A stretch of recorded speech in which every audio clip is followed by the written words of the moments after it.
Ahoy fellow builders and welcome to TuneR.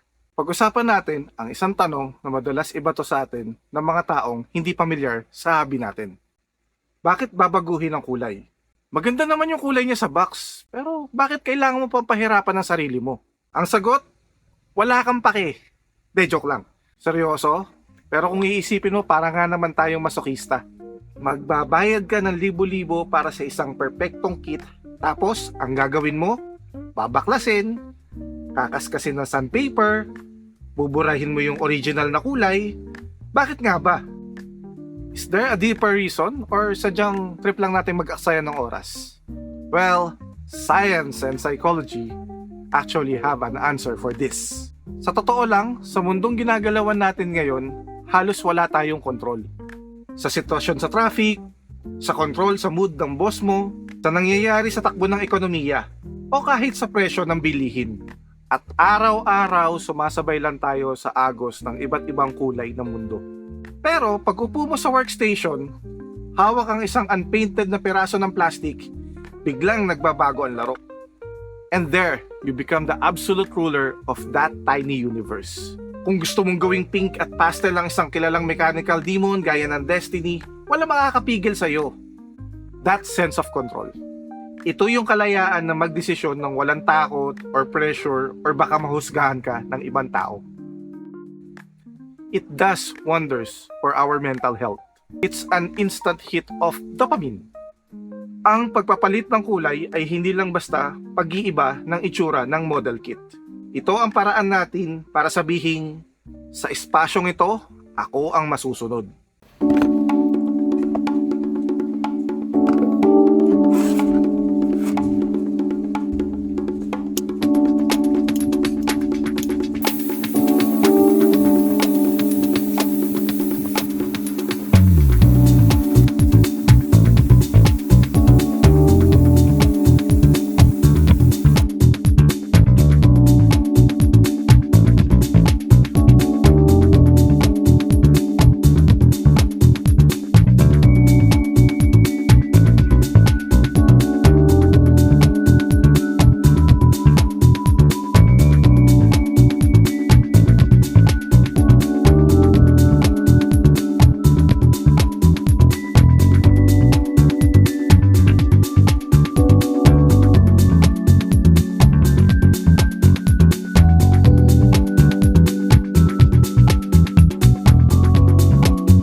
Habang tinitignan ko itong natapos kong MGSD Destiny, may isang malaking realization na pumasok sa isip ko. Ang custom painting ay parang therapy na hindi mo kailangan magbayad kada oras ng psychologist. Habang nag-spray ako gamit ang X501 SP Airbrush para sa base colors at dahan-dahang nagdedetalye gamit ang Doloha paint markers sa mga maliliit na pistons at joints, na-realize ko na ang hobby na ito ay tinuturuan tayong maging komportable sa ating mga pagkakamali. Sa totoong buhay, kapag nagkamali ka sa trabaho or sa desisyon, madalas may kaakibat na matinding stress or penalties. Pero sa custom building, kapag sumabog ang pintura o lumagpas ang marker mo, anong gagawin mo? Thinner lang, fellow builders. Linis, tapos subok ulit. Ang maganda, may reset button tayo dito, fellow builders. Na-realize ko rin, yung custom painting ay nagbibigay sa atin ng tinatawag na mindfulness. Yung focus mo sa dulo ng marker o sa tamang pagbuga ng airbrush, pinipilit ng utak mong huminto sa pag-alala tungkol sa bukas o sa mga isyo ng kahapon. Pilit ka nitong dinadala sa kasalukuyan or sa present moment.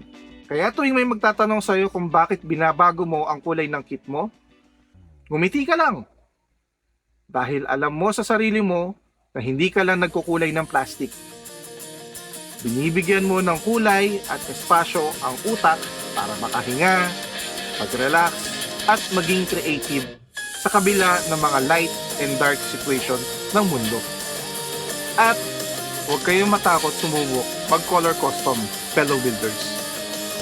Ang mahalaga, nahanap mo ang sarili mong kapayapaan sa bawat hagod ng mga kulay na iyong pinasada. Build your world, custom your piece, and take control of your mental space. Ang tunay na builder, hindi lang siya basta sumusunod sa manual ng kahon. Gumagawa siya ng sarili niyang version ng destiny. And this is Tune R Hot Rod. Just build more and build up.